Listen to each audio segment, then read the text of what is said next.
check up on me. Choose 3 to 5 things that are unique and specific to that day and really try and feel that sense of appreciation for them. The second one is called emotional journaling, and this is particularly helpful for people to deep dive into their emotions and answer uncomfortable questions such as, why am I feeling this way and what triggered me to move into this mental state? Is it from my past or is it something specific that has been bothering me? What can I do to change how I feel about this situation? The third one is something called affirmative journaling, and the intention behind this is to build a sense of self-belief in overcoming challenging situations. If you're dealing with a tough phase in your life, it might help you to remind yourself of your capabilities. So writing down your strengths or writing down statements like, even though I am going through this particular difficult phase, I know I will overcome it with grace. Repeating this, using the power of repetition, can really build a mindset shift in such cases. The fourth one is a little more fun, and it's dream journaling.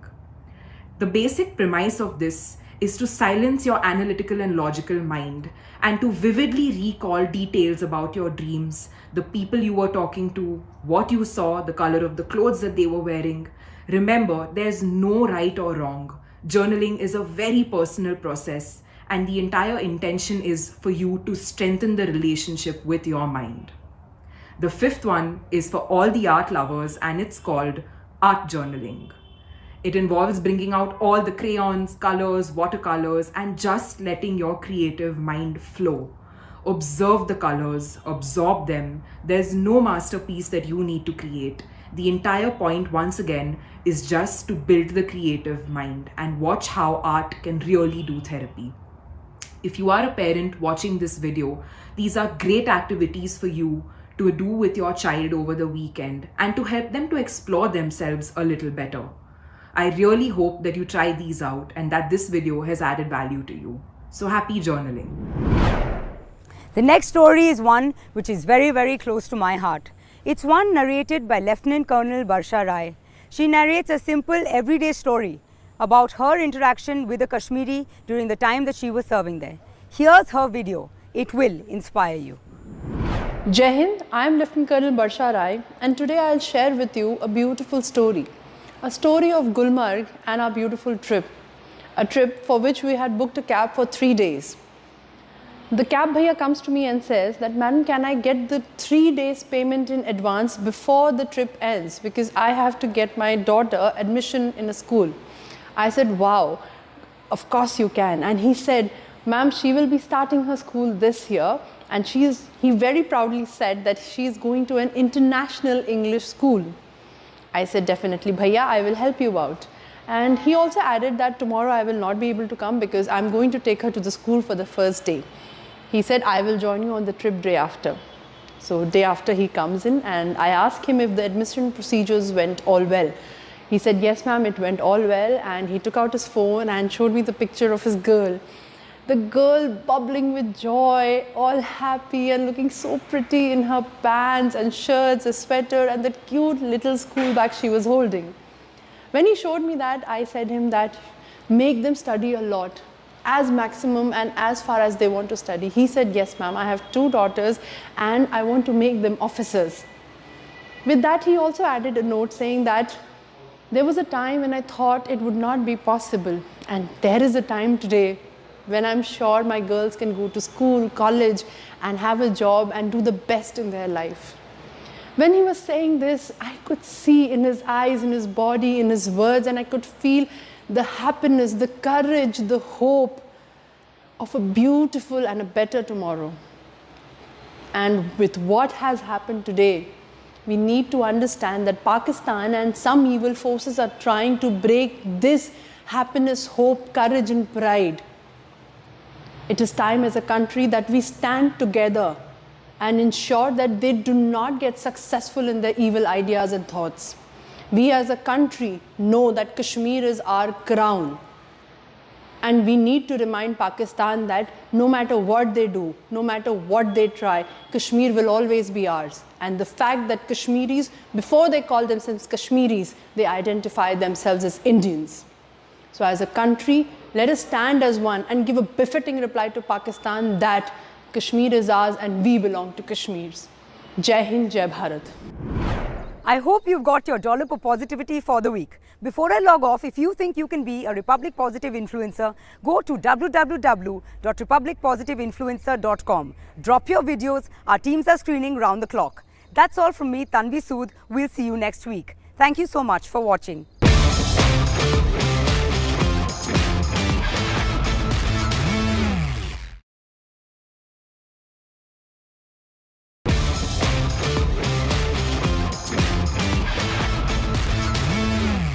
Welcome to the Positive Influencer Show. Over the next 30 minutes, you're going to be with me, Tanvi Sood, and we're going to go through positive stories from across India, curated by our content creators, the Positive Influencers. We're bringing this to you from the splendid campus of Republic Media Network. It's the weekend, and you're probably journaling about what went right this week and what went really wrong. Well, Positive influencer Purnima Kotak has put together a fantastic video telling you how to be a better work manager. So watch this video before you hit the work week on Monday. I just want to share with you. Did you know that you were a brand? Yes, you are a brand. You are born a brand. Namaste. My name is Purnima Kotak and I'm India's first leadership branding coach. I'd like to welcome you to this powerful journey where we are going to be talking about what makes a leader not just visible, but also valuable, influential, and becoming unforgettable. Before we move ahead, I just want to share with you. Did you know that you were a brand? Yes, you are a brand. You are born a brand. You have your own unique identity. You have your brand persona. You have a powerful tone of voice, and you already have a branding that showcases your clothing, the way you walk, the way you talk. Everything about you is part of a brand. And all of these aspects about you are always communicating. Hold on. While your brand is communicating, the world is listening. When the world listens, they make their notes about you mentally, either positive or negative. If we look around us, everybody is leading all the time. Children, parents, friends, colleagues, everybody is a leader. We lead with our words, actions, our energy, the way we take our decisions, etc. But when you talk about the professional or the formal format of leadership, their leadership branding becomes their power currency. Adding to this is the way people perceive you or trust and follow you. Everything, all of these factors add to your leadership branding. As a leader, you're always under the lens. People are always watching you. The way you walk into a room, the way you conduct meetings, the way you conduct online meetings, everything about you is being watched and people are experiencing you all the way through. So when people look at you, you're visible to them. More and more layering of this visibility leads to credibility. Remember, when these messages are layered in people's minds, one should be very careful to layer positive messages. Positive messages cannot be a drama or acting. It has to be coming from within. So if you are a positive person, you think very positively, that is when these messages are more authentic and get layered absolutely positively in people's minds. Consistent and intentional positive messages lead to building trust and credibility. So what I'm saying here is visibility is not vanity. It is a strategy. Many times people come and ask us, you're talking about the way we are presenting ourselves, appearance and this and that. And, we don't believe in fashion. We don't believe in, I'm a normal person. I will wear clothes the way I am. Hold. We tell them that It is not about dressing fashionably. It is being appropriately dressed to your role and appropriately dressed to the role that you're aspiring to grow into. And it is not just about clothing. You're visible through your body language. A slouched shoulder or an up or a too upright position is not going to work. So visibility is not about being vain. It has to be a strategy for it to work for you.